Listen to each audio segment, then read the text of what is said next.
Hi, everybody. I'm Ric Edelman. Thanks for joining us today for this webinar. I'm really excited about this one for a particular reason I'm going to share in a moment. What you need to know about stablecoins, yield, and model portfolios, that keyword there, stablecoins. We do an awful lot of webinars. As you know, we're very big into crypto education, and you attend a lot of our events. Thank you so much for doing that. And I got to tell you that I think that we have generated in this particular webinar more questions from folks who have signed up to attend than any other webinar we've ever done, which demonstrates the high level of curiosity and interest in stablecoins, coupled with a little bit of lack of information and knowledge about them. So this is going to be an action-packed conversation, and no one better to help us do it than Bill Abra. Bill, thanks for joining us on today's conversation. Yeah, good to be Uh, here. Bill Barhydt, who is the founder and CEO of Abra. You're like a genuine OG. Bill gave what was the very first talk on Bitcoin to TED back in 2012. Talk about being early in this business, Bill.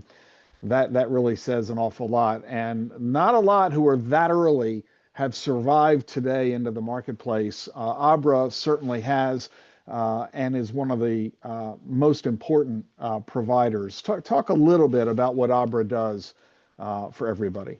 Sure. So Abra is a financial advisor specialized in the crypto space. We service high net worth family office clients directly, and we now also support other wealth advisors, such as all of you, in supporting your clients to create prepackaged crypto offerings for them.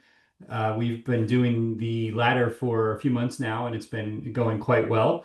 But our AUM has been growing nicely, both in terms of new deposits as well as, obviously price appreciation. So it's been a very positive year. Obviously, we've got a lot of tailwinds now in the current kind of administrative environment from a legal perspective. And obviously, with the ETF activity, a lot of clients, especially the higher net worth clients, are really looking for strategies that they can deploy that are more than just buy and hold. They want yield strategies, they want lending strategies, they want to understand stablecoin yield strategies, which I'm sure we'll get into today. Abra offers the complete range of wealth advisory and investing services in that crypto space. And the fact that you are an RIA really does make you rather different from a lot of Yes, the providers in the crypto marketplace. that's You're right. not only fully understanding the RIA world, you're one of us. Yes, that's right. We go through the same processes as all of you, the same audits, the same ADV form is on the SEC website. We go through the same due diligence process as all of you when we're getting listed in other places, the same partner integrations for the myriad RIA wealth management platforms. So we understand your world very, very well. We just happen to understand crypto, macro, and the technology really well at the same time. Michelle's already pushed into the chat room. If you go into the chat button here on Zoom, the link to Abra, so you can very easily check out the organization.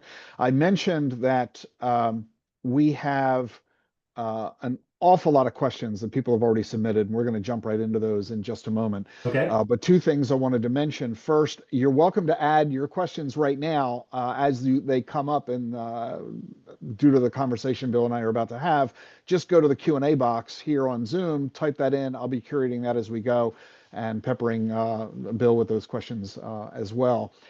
Second, some of you may be using an AI note taker here on Zoom. I have to ask you to turn that off simply because of compliance restrictions. We're able to do a live event, but as soon as it becomes a recorded one, it raises lots of issues for compliance for everybody. So thanks for your understanding on that. Bill, let's just jump right into it. And for those who may not be fully aware of what they are, how they work, why they matter, what's the big deal about this, give us a 101 for a couple of minutes on stable coins themselves. Sure. So there are two types of stablecoins, both types, which I'll explain what both types are. But the idea of stablecoin, you'll hear this expression RWA or real world asset tokenization. right? They are the first type of real world asset that has been tokenized. What does it mean to be tokenized? Well, we have now, in addition to Bitcoin, we have these other kind of layer one blockchain platforms. What they really are smart contract platforms, which I think is a better phrase than blockchain because it explains what it means to tokenize a real world asset like a dollar.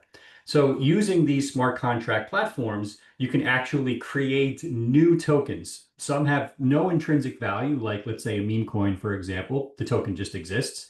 And some have intrinsic value based upon other rules. And a stablecoin is one example of something that has intrinsic value based upon other smart contract rules. So there are two types of stablecoins. The first basically uses traditional dollars in a bank account, which is exactly what we think of when we hear about Circle and Tether and other kind of fully dollar-backed and reserve-backed stable coins. In other words, for every dollar that has been minted as a token, there is a dollar in a bank account. Now, generally what's happening is a company like Tether or Circle is putting those into US Treasuries and keeping the interest for themselves in most cases, which is why Tether is probably the most profitable company per employee in history.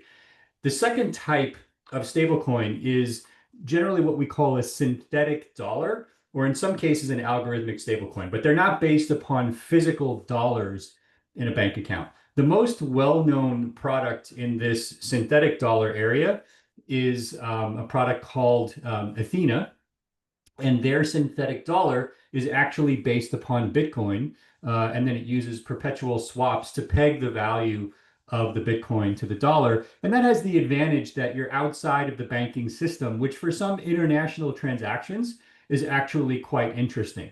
And it's highly scalable because you don't have to worry about bank integration. You can just buy Bitcoin and use these online exchanges to basically peg the value of the Bitcoin to the dollar. Gold dealers do that all the time, meaning they use physical gold to create a synthetic dollar to avoid using banks to actually move dollars around. And now you can do the same thing with Bitcoin. So those are the two types of stablecoins.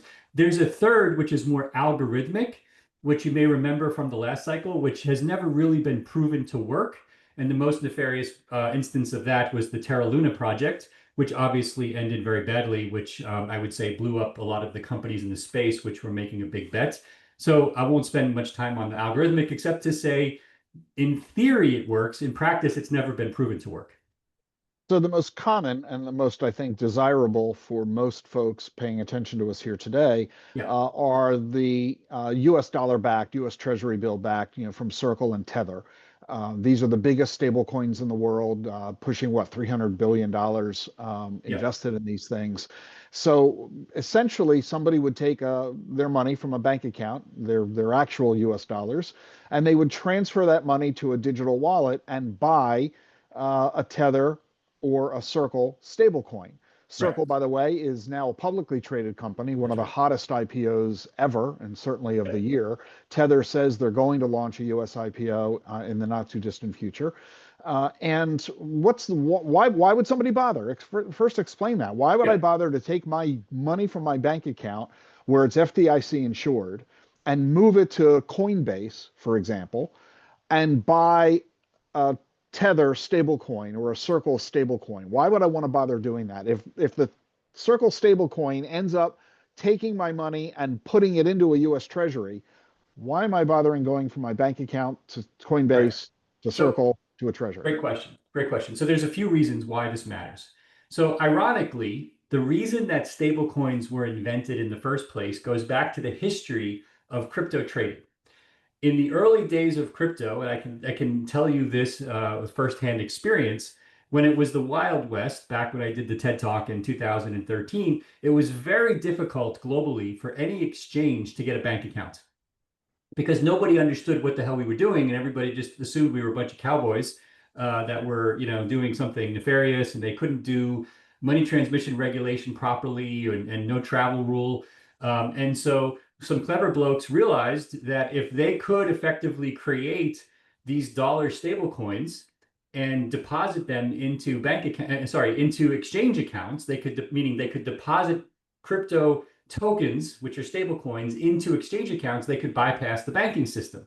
So Binance and even Coinbase and other exchanges immediately adopted these stable coins as a means for moving dollars in and out. In the early days of Binance, for example, you couldn't use your bank account. You had to use stable coins, and people would simply find other ways offline to buy their stable coins so that the exchange didn't have to worry about dealing with the banking system.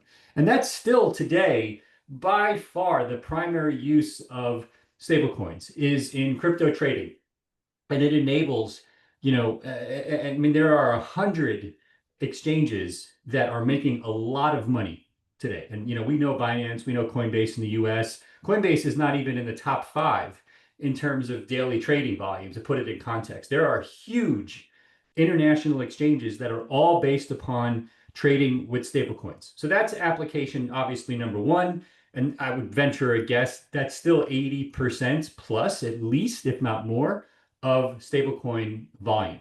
Now, outside the US, there are a whole set of emerging neo-banking services. In other words, new types of bank accounts meant to bank the unbanked, set up bank accounts for the middle class based on dollars now, as opposed to local currency, that are using stablecoins as the basis for those bank accounts. And that has several advantages.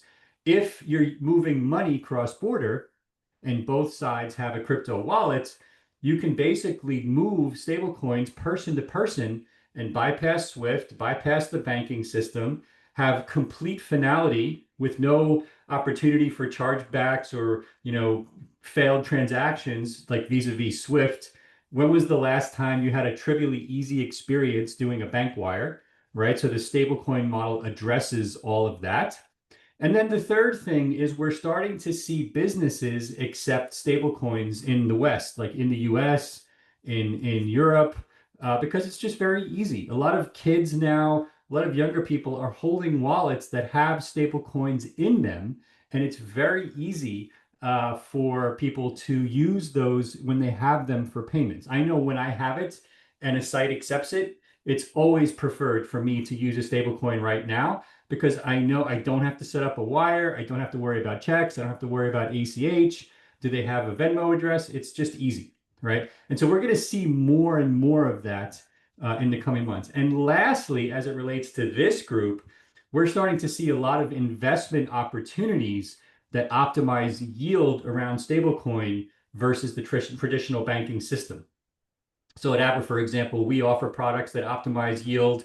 Other companies are doing it. And so, we've seen instances where we can offer 8, 9, 10% yield on these products in a delta neutral environment, right? That we couldn't do, with the traditional banking system.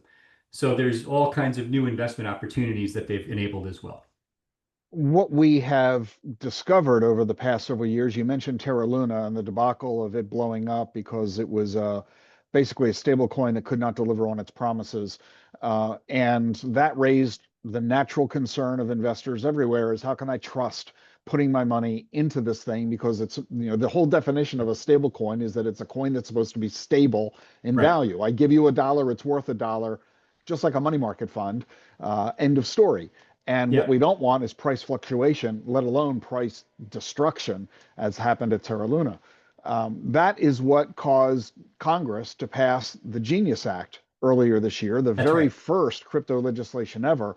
Not a surprise that the low-hanging fruit of stablecoins was what Congress dealt with first. They didn't Right. deal with crypto. They didn't deal with Bitcoin or exchanges. They dealt with stablecoins. Yeah. That demonstrates how the Trump administration loves stablecoins and how Congress does too. Explain why. Yeah. Why is Yeah. this government so supportive of Yeah, stablecoins? it's a very good reason. And to be clear, they focus very narrowly on dollar-backed stablecoins, meaning they punted on algorithmic and synthetic dollar products, which we also talked about earlier, for the simple reason, which is related to your question. If you actually look at a list of the largest buyers of US treasuries, and you had that list, let's say 5 or 6 years ago, Japan and China would be on the list. They are not on the list anymore. As a matter of fact, they are net sellers of US debt and have been for a while. The number 7 buyer globally, including all countries, of US debt is now Tether. Let that sink in for a second. A company that didn't exist, a space, a technology that didn't exist 15 years ago, is now a top 10 and growing buyer of US debt. Okay. And so, Bessent and Trump and, Vance, and I've talked to these people, some of them in Treasury and other places, and David Sachs, who's a friend of mine who's the AI crypto czar. They understand intimately what's going on. And they realize that the more dollar hegemony they can promote via stablecoins, the more of a positive effect it will have long term on US interest rates. Well, why is that the case? Well, the more treasuries Tether is buying, by definition, the more demand it creates, right? And the price of the bonds will go up. And as I'm sure you all know, when the price of bonds goes up, the interest rates go down because they move in reverse. So I don't think that it's more than a band-aid long term on the $37 trillion in debt that we have today, but it certainly has a incremental stabilizing effect in the short term. And the thing I think for people to realize is that this isn't a US conversation. In other words, we could argue legitimately as an American resident, citizen, and investor that my money in a bank FDIC insured account is good enough, that if I buy a UST bill, good enough. I don't need to go move my money to a stable coin. That might be true for a US investor, but that isn't true for 5 or 6 billion other people around the world who live Right. in countries that have corrupt governments or unstable economies or massive inflation, where their local currency is highly suspect. Right. And they, to protect their money from nationalization by the government, outright theft, or a massive erosion due to triple digit rates of inflation, would rather have their money in US dollars than in their local currency.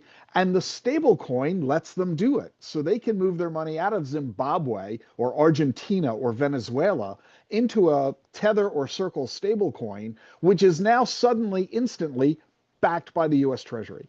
That's And right. this allows billions of people around the world to throw money into these stable coins, which by definition supports the dollar, as you just said. That's right. And in addition, now, of course, everybody wants to earn yield on these stable coins. Now, that's less of a concern outside the US. But in the US, everybody cares about yield. In Europe, everybody cares about yield. So now what you're seeing is a plethora of services like Abra's, where you can earn very high yield using DeFi and other technologies that are fully integrated with these tokens to pay very safe yield that's even higher than treasury rates because it's an open marketplace, right? Treasury rates are manipulated via quantitative easing and other means. Whereas the DeFi yield that we're able to pay on these stable coins is literally an open marketplace. So the yields tend to be much higher. Well, let's drill down into that because this is a really important point. You made the comment earlier, but I really want us to elaborate on it because it's fascinating.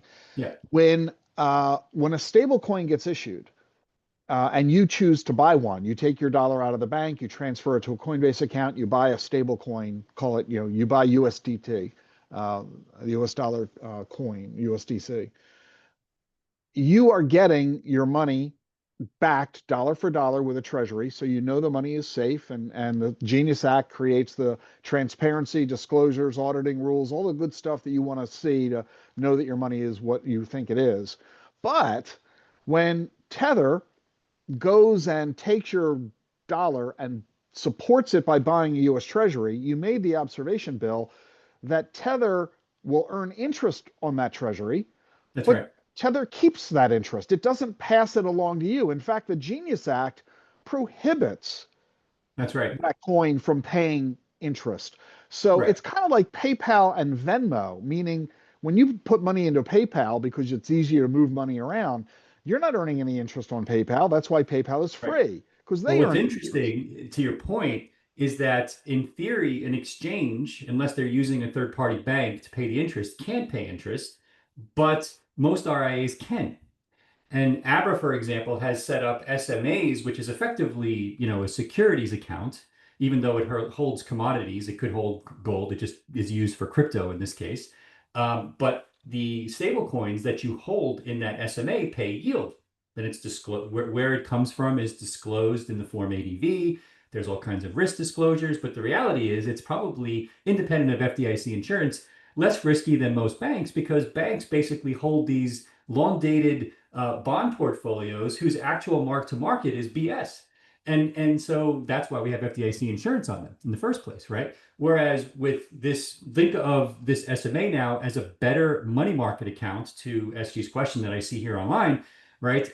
That's what I do, right? I hold my cash as stable coins in the SMA and I earn my 8, 9, whatever it is percent yield. And when I want to make investments into Bitcoin or other tokens, I just move into those tokens. Or if I am buying stocks, I just wire it out to my E-Trade or Schwab account. And so it is a better way to think about both banking as well as money market accounts, in my opinion. It's a different legal framework, but it gets you to a better place. So just to put a point on the incredible impact of all this, Tether has so much money that people have bought the Tether stablecoin, where Tether takes all that money, buys UST bills, keeps all of that interest, doesn't pass it along to those stablecoin holders. That last year, 2024, Tether earned $13 billion. That was its EBITDA. Mhm. That's more than McDonald's or Yeah, Ford yeah. or Charles Schwab or IBM. It's one of the most profitable companies in the world, and it only has what, 100, 150 That's employees? right. It also it hits home how big this banking problem was in crypto a few years ago. And so the good news for all of you is that Tether and Coinbase and Binance and OKX and other companies have hardened these networks at their expense to the tune of $300 billion in volume with trillions in payment volume because the money gets moved over and over to the point now where we can trust that it actually works because it moves tens of billions of dollars every few hours, right? And it moves it cross border and it basically moves it in a way where it can implement the travel rule and other legal requirements because we've all figured out how to do that. And so this is to everyone's advantage. We're not asking you to adopt something which hasn't been battle tested and battle hardened over the last many years and is now basically regulated in the US. As a matter of fact, Tether has announced that they're creating a second stable coin just for the US markets that will probably use the banking system and end up paying some yield. But again, for this crowd, it doesn't really matter because you can legally pay yield through SMAs and other means through securities accounts because of the nature of our business. So some of those rules don't necessarily apply here, which is super interesting. So we have at the moment a couple of crypto native organizations that are creating, managing, launching, distributing, servicing stablecoins, Tether Mhm. and Circle, two of the biggest. Yep. Walmart, Meta, and others have announced that they plan to launch their own stablecoins. Talk about that fact that the Genius Act has now created the pathway for Mhm. the Fortune 500 to do this. Tell us what you think is coming. Yeah, so I think you're going to see hundreds of stable coins get created for different purposes. And the incentive, of course, is exactly what we just talked about. It's that if these stable coins get used, it allows a lot of these companies to bypass the banking system and keep the yield for themselves if they're facilitating things like payments. If you're Western Union, for example, it makes no sense to not be using stable coins to facilitate settlement. All Western Union is a better front end on the banking system for people who want to pay in cash. So if you can bypass the banking system to settle your transactions, you're probably shaving 250 basis points long term off the cost of remittance transactions. If you're Western Union, I can't there's no words as to how big of a deal 250 basis points is. I mean, it's probably a 4x on the value of the stock if, just on today's enterprise value. And this is going to be true for supply chain finance and all other kinds of applications. And a lot of these companies want to basically create stablecoins to capture that yield and create a network effect for themselves. Many of these projects will fail. That's not the point. It doesn't really matter at the end of the day. My guess is the world doesn't need 1,000 stablecoins. But it doesn't matter. Everybody's free to do it within the legal framework of the Genius Act, and a few of them will turn out to be very useful.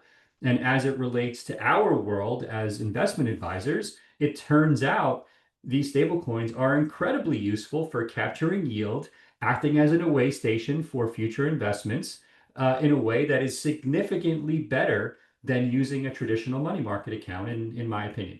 And that's a question that one of our attendees has asked. Why would I choose to purchase a stable coin issued by Target or Starbucks or Walmart?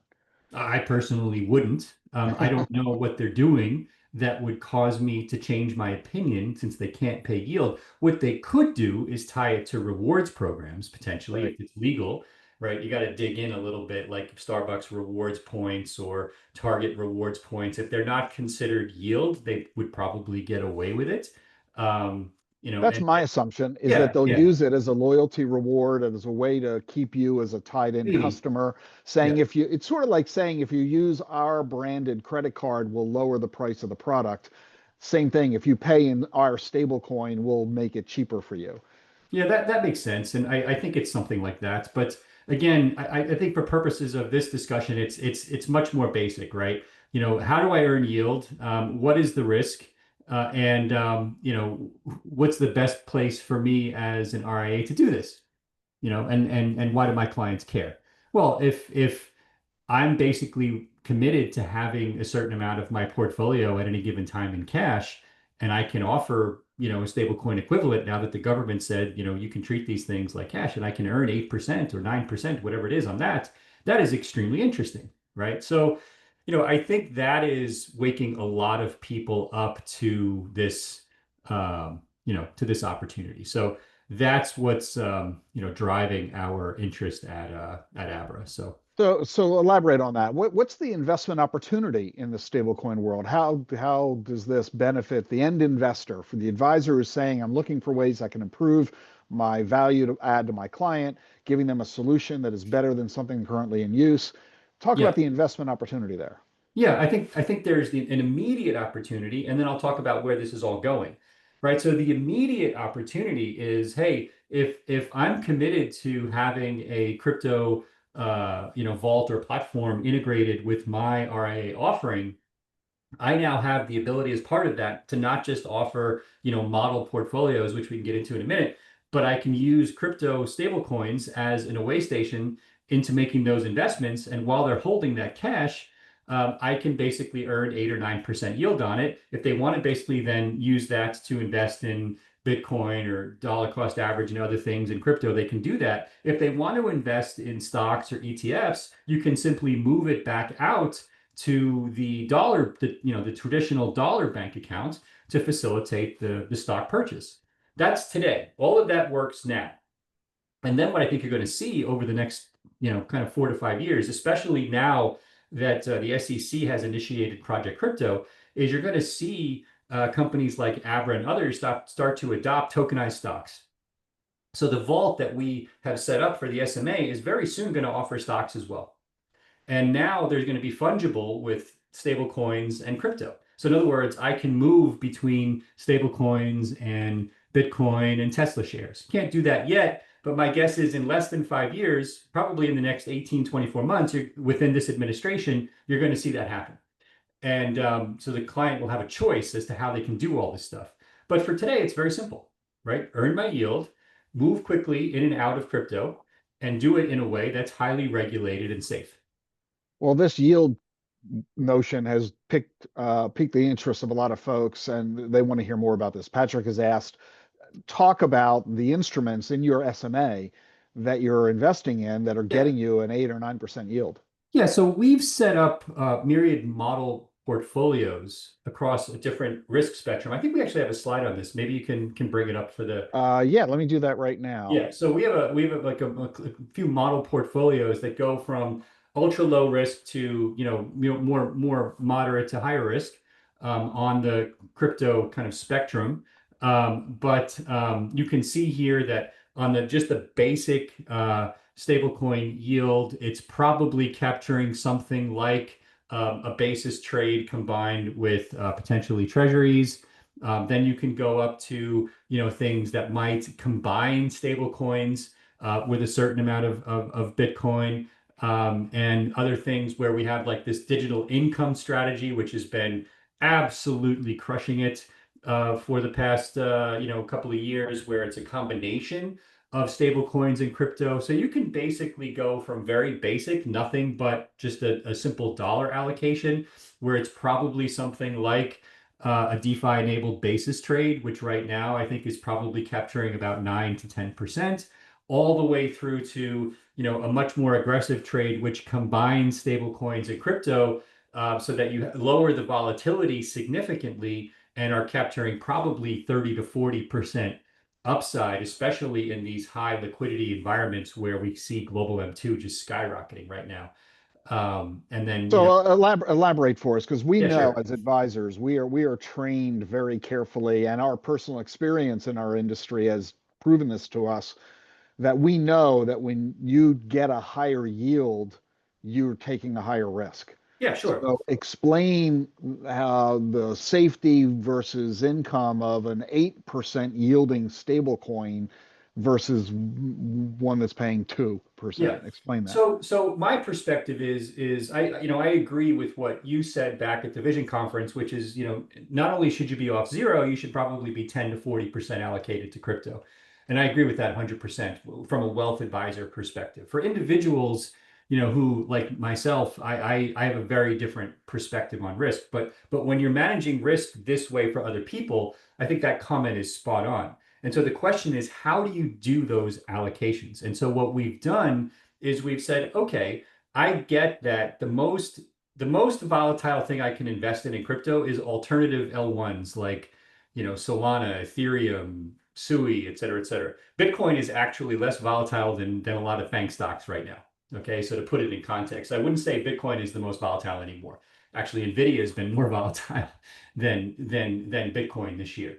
And the reason is that, these ETFs combined with the digital asset treasury companies combined with, the treasury, refinancing the debt has basically acted as a liquidity sponge for, Bitcoin has been a liquidity sponge for that debt refinancing. So anyway, so this model takes all of that into account and says, okay, the lowest volatility opportunity is clearly the stable coin, which is going to get, again, in that open marketplace, interest rates would probably be closer to 10% in the United States, artificially driven down by the Fed. Our marketplace takes advantage of that, and that's why the returns are higher. And then going all the way through to the right, where we have model portfolios that are still less volatile than just buying straight up, the altcoins, right? But are definitely going to have higher returns over time, given these models versus just putting the money in an ETF. And we know that. Now, by the way, that chart that we just showed you has been uploaded into the chat room, Okay. and not just that chart, but a whole array of data that has been made available to us from Abra. So you can just go into the chat box, click on that link, and it'll give you a huge amount of really helpful information that you'll find really valuable. Yeah. So elaborate a little bit further for us. The questions are coming in fast and furious. Talk about the role for stable coins in the portfolio and how an advisor gets started in using them. Sure. I mean, that's what we do. So we've set this up so that clients are getting like SMAs. We only offer SMAs because that is the safest way to do this, right? There's no commingling of individual client funds when they're doing basic custody. And so the client can then choose to deploy for yield, not just dollars for yield, but Bitcoin and other staking opportunities as well for their Ethereum, Solana, Sui, whatever. But to get started, you're simply wiring money in, and instead of putting it in a money market, you're putting it into stable coins. So in our case, the system simply mints the stable coins for you as the wire comes in, right? Puts that immediately into the client's vault. We use Circle or USDC as the default stable coin because it's a U.S. company that's regulated in the United States and is compliant with this new Genius Act that you mentioned earlier. And from a yield perspective, it doesn't matter, but from a legal perspective, we're more comfortable with Circle. So if a client brings Tether, for example, they're going to earn the same yield, right? And so and to be clear, because I mentioned it, but let me take a step back and talk about where the yield comes from, because I know that I'm seeing a few questions on that in the chat. So there are basically three ways that we generate yield in the system. The first would be the most common is treasuries, which we talked about before. But there are better yielding ways that don't carry significantly incremental risk. The most common being the so-called basis trade. Now, in crypto, we have this concept of a perpetual futures contract that doesn't exist in the equities world. Futures in the equities world have expiration dates. In crypto, you have perpetual futures which don't expire, and shorts are often paying longs, and longs are paying shorts depending on which direction the market is moving. In most bull markets, right, the longs are paying the shorts in order to create a balanced market. And on an annualized basis in those futures contracts, they're usually paying about 10% a year.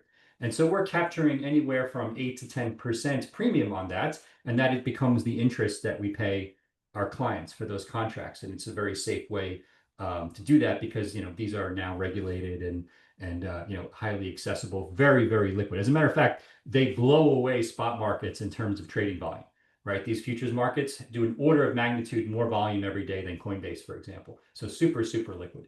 And then there's the DeFi markets, right? Which is the third way that we earn yield. And think of those as lending marketplaces, right? Billions and billions of dollars are now transacted. And because everything is collateralized, meaning there's no multi-level rehypothecation going on in these lending marketplaces, so they don't work like a prime broker. With a prime brokerage, when you lend securities, you actually don't know where the securities came from or who they're lending them to, and if those people are rehypothecating again. Regulation has tried to deal with that, but it hasn't been extremely effective, which is why you get long-term capital and other companies blowing up over time.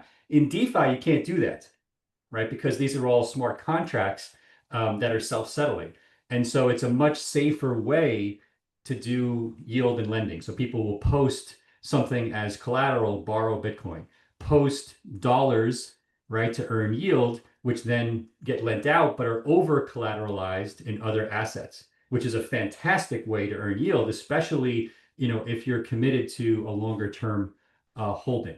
And so Abra uses all of these techniques in a very safe, tried and true way, which we disclose to the regulators, which is auditable on chain. And our clients don't have to understand the complexity of how all of this works, even though it's all disclosed. So, having said all that, Jennifer raises a really good question. You've talked about how you do this in an SMA environment because it's the safest approach, or using Circle because you're the most comfortable with them, being a US-based public company, observant under the Genius Act, and so on and so forth. So she asks a very simple but I think profound question: what could go wrong?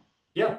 Yeah, that is the ultimate most important question. I think the thing that can go wrong is basically cowboys trying to manage these yield processes themselves who get greedy and start doing things like levered positions on DeFi marketplaces and per positions, because you can actually, try to earn 10x the yield that I'm talking about on a futures exchange by using 30x leverage.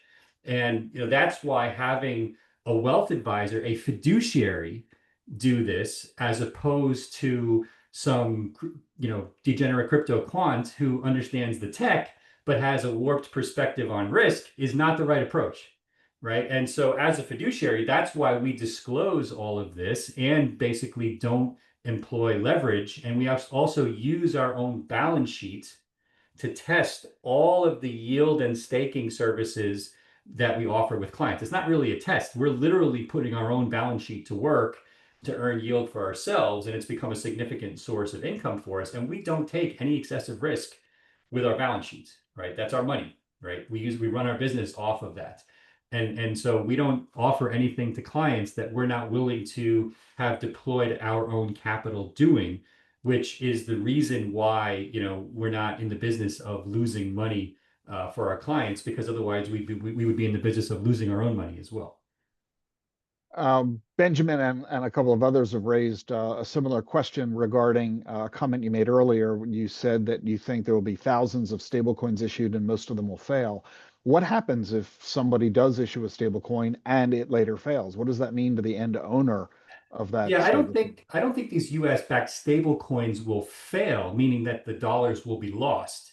I think the dollars are there. I just don't think they're going to get a lot of adoption. That's what I meant. So in other words, I don't really see why I need, mom and pop shop X to develop a stable coin. Now, if it doesn't get used, obviously legally the dollars are there and everybody can get their money back. That's the difference between, this model because of the Genius Act and what Terra Luna was doing, where everybody's money was physically lost, right? So I don't think people are going to lose money on US backed stablecoins. I don't, right? I think some of these projects will simply get no traction. That's what I meant. Got it. Yep, You also talked about tokenization. That's essentially what stablecoins are. They're that's tokenizing right. US dollars, putting them on chain. And you made a reference to real world assets um, and tokenization of stocks. James wants you to elaborate on all this. Yeah. What are the advantages of tokenizing stocks? That is the most important question when it comes to real world asset tokenization. Why should I care? I think there are two reasons why you should care. The first is what I call fungibility. That means that if I have a tokenized stock and a tokenized dollar and traditional crypto, they all become fungible. Meaning if I'm sitting in a vault like Abra that also enables trading, I can simply move between those assets at will in liquid marketplaces. And I can also use leverage if I want to as an investor, but the system doesn't differentiate now between Tesla and Bitcoin and a dollar stable coin, and I can move between them at will. That's part one. Part two, which is for our investors long term and probably even more important, is the lending marketplace. Because if I'm holding Bitcoin and Tesla and certain stocks for 20, 30 years, I'm highly incentivized not to sell because it's simply my strategy. And for tax efficiency, I can now borrow against those tokenized assets using our built-in lending marketplace, right, which processes billions of trades of dollars of loans a week now, right? With, because it's so efficient and so competitive, the rates have actually been coming down over the last few years. So now we have a lot of clients using stablecoins to borrow against their Bitcoin holdings, and that's about to happen with tokenized stocks as well. So those are the two things that excite me the most as it relates to this crowd, right? Meaning for all of us. Now, there are also the opportunity for international clients who can't easily access the US markets via tokenized stocks. That's interesting as well. That's probably less relevant for this audience, but I think is going to unlock trillions of dollars. Probably relevant here because demand is going to go up, which I think is going to have a significant impact on valuations. Well, I think it does two additional things, the tokenization element. Number one, we heard NASDAQ's recent announcement that they want to move all their stock trading onto the blockchain where they'll be able to trade 24/7, 365 Right. instead of just Monday through Friday, 9:30 to 4. Yeah. So this will create greater liquidity, greater transparency, and democratization and demonetization of the assets. Second is the tokenization of other financial assets, most importantly, real estate, which is a four That's times right. bigger than the stock market and highly illiquid. I mean, we know Yeah. how hard it is to sell your house. That's right. Imagine the Empire State Building. So by tokenizing these massive real estate projects, we can make those properties available to ordinary investors because they can now buy a share of the Chrysler Building, and they can make it a highly liquid asset, which currently it's not. So Yep. we're looking at tremendous growth in the number of asset classes that are available to the average ordinary investor, making diversification bigger and better than ever. Yep. Yep. What you really want to get to is not tokenizing existing shares, but actually creating native tokens. Because once you create a native token, the difference is that if I tokenize an existing Tesla share, it still uses the same SEC mandated clearing process, which takes 2 days. Whereas if I trade Bitcoin on Coinbase or on a DEX or something that trades online, it settles effectively immediately in minutes on the blockchain. And so the second generation here that's already coming is going to allow for the issuance of native tokens. And that will simply bypass, and I was at meetings now where they're saying like the SEC is getting comfortable with this idea that for native issued tokens, the risk disclosures will say that it doesn't need to be centralized clearing anymore, which is basically now puts them on a like level playing field with traditional first generation crypto, which also means the exchanges have a big advantage now, for retail trading, not necessarily wealthy. It does raise an interesting question regarding practice management. I mean, what happens if we are like NASDAQ is trying to get us to 365 24/7 trading, Yeah, meaning you can buy and sell shares of IBM 3 a.m. Sunday morning. What does yeah. this mean for the financial advisor when they have a client who wants to do a trade in the middle of the night, um, as opposed to what we would currently consider today normal business hours? Sure. I mean, our clients log in whenever they want and they can buy and sell their Bitcoin from their SMA. So that won't be any different in that case. If I want to log in and look at my vault and see what's in there at 3 a.m. on a Sunday, or maybe I happen to be in Europe. But uh, we don't have to worry today that something might happen to my stock on Thursday of Thanksgiving because the markets are closed.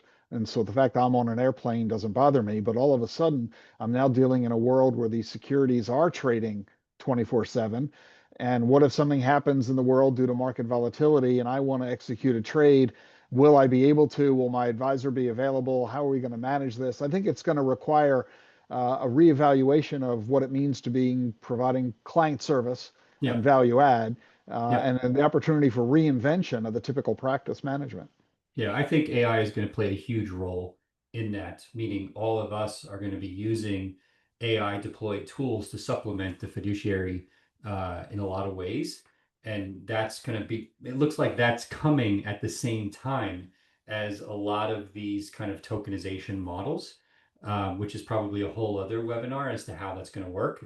But I fundamentally believe we're going to see the integration of the traditional fiduciary tokenization and AI at the same time, giving the client the best possible 24/7 view on what they have. Look, it's working for crypto, right? I mean, crypto is a trillion-dollar, multi-trillion-dollar business that trades 24/7, has perps that don't expire, trade on, 20 to 50x leverage, and is working, right? And so it's growing significantly faster than traditional equity trading, even in light of the Robin Hoods that are offering low-cost trading now.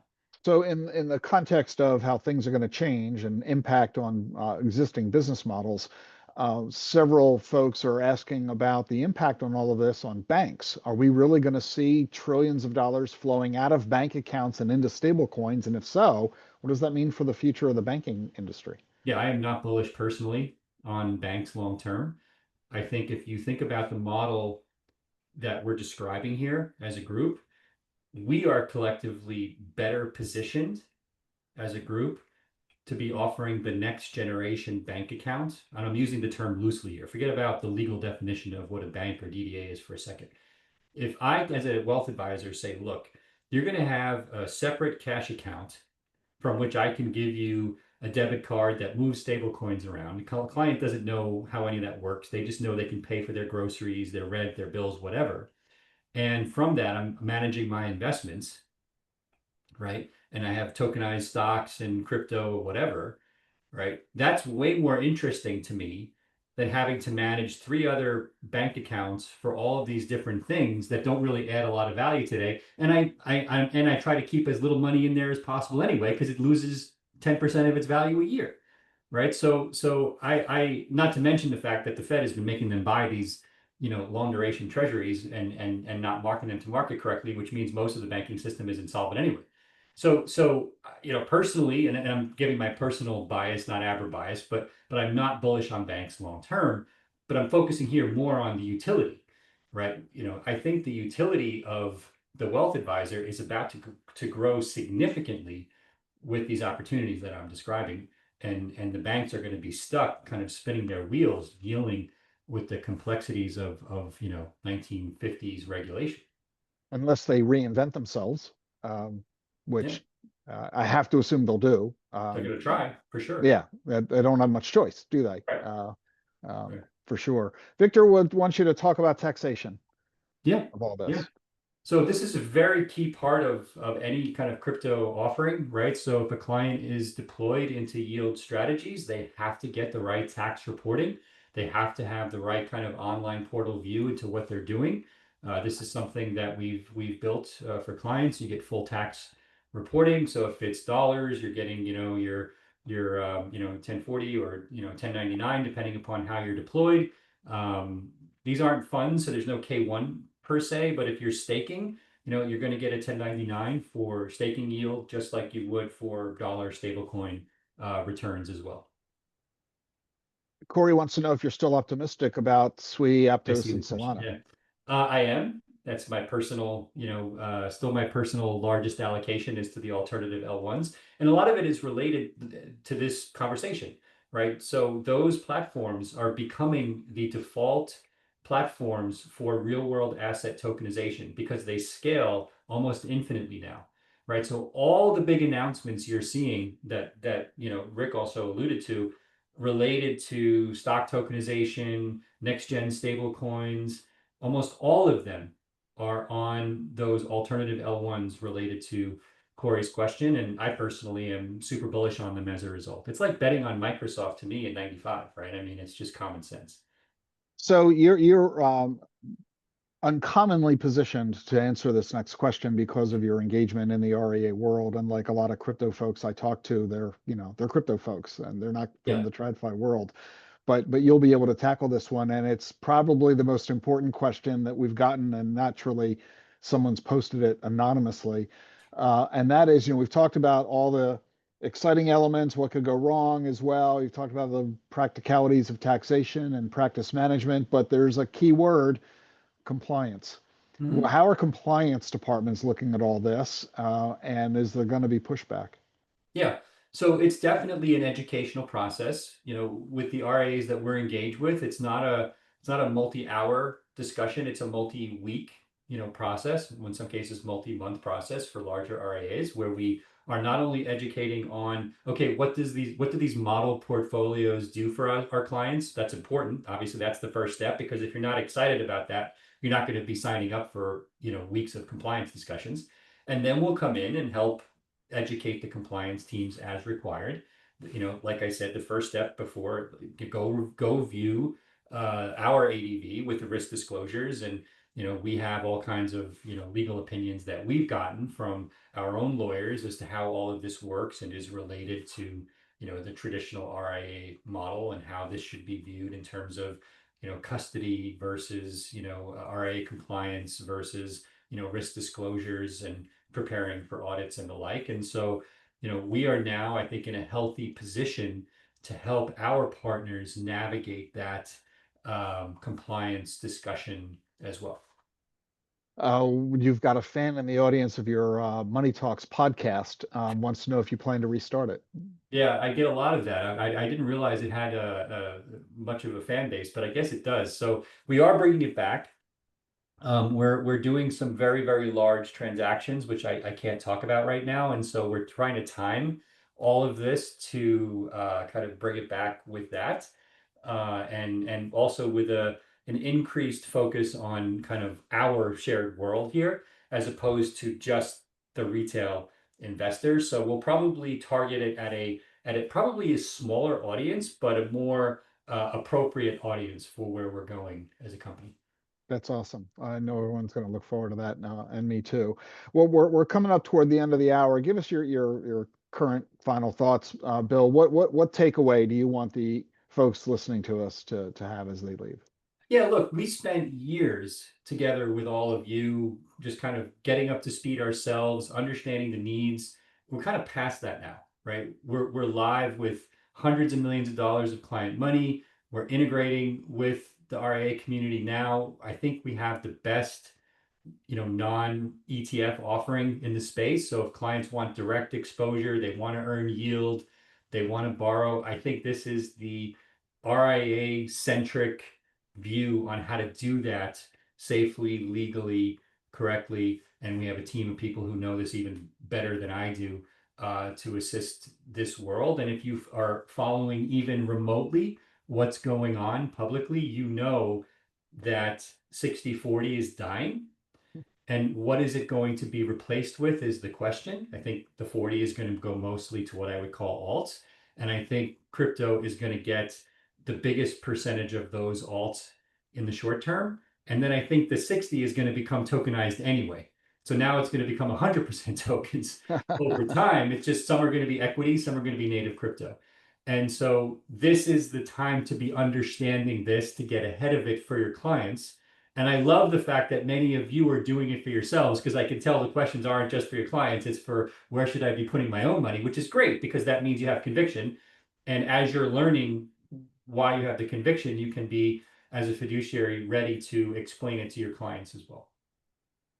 Well, this has been terrific information. As I mentioned earlier, we've posted into the chat box Abra's web address, so you can just click on that very easily and also download the content that Bill has provided, which is terrific. I really encourage you to do that. I also want to tell you that we have some additional events coming up. Next week, we have an event on October 14th where we're talking about adding alternatives to create true diversification. And then on October 17th, understanding staking, which is another big hot topic that you really need to understand about. And then on October 23rd, the case for indexing in crypto. So a lot of great content. The QR codes there tell you all about it. You can register for everything at dacfp.com. And I encourage you to download my two white papers, the one that Bill referenced earlier that I released in June, why you need to allocate a minimum of 10% of your portfolio to crypto, and for aggressive investors, up to 40% of their allocation. I'll give you the shocking reasons why in that white paper. And if you're trying to explain to clients why they need to be investing in all of this, my white paper, The 6 Myths That Are Preventing You from Buying Bitcoin, will help persuade folks to get off zero. And if you really want to get a deep dive to become truly proficient in all of this, I encourage you to get your CBDA professional designation, become certified in blockchain and digital assets. You not only get the knowledge you need, but you help to explain to your client that you have that knowledge. And that professional designation, which is listed in the FINRA database, gives you a lot of that credibility. If you haven't read my book, The Truth About Crypto, the #1 Amazon bestseller, I encourage you to do so. Won the Best in Business Award from the Society of Business Journalists. And a little bit of a heads up, my next book is coming out December 4th. It is not about crypto. It is about college. One of the most daunting questions clients are facing: how do I get my kid into college? Should my kid go? What college should they choose? What major should they choose? How do we make sure that college doesn't ruin my child's life? Because that is the outcome for about half of today's college students. A quarter of college freshmen drop out, only 62% graduate in 6 years, and 20 years later, 40% of students are still paying off their student loans. So how do you make sure a college doesn't ruin your teen's life, but instead puts them on the path to success and prosperity and happiness? The Truth About College comes out in December. You can pre-order it right now from your favorite bookseller. So again, I want to say thank you to Bill for being with us today. This was terrific info. I think you're going to get a lot of inquiries at Abra, and I know everyone will be getting the content they need and really helped out by doing so. Bill, thanks so much for joining us today. It's been great. Great to see you. Thanks. Congratulations on the book. And I look forward to seeing everybody at the next event. We'll see you again soon. Bill, we'll talk again soon. Thanks everybody for joining us. Have a great afternoon. Cheers, everyone.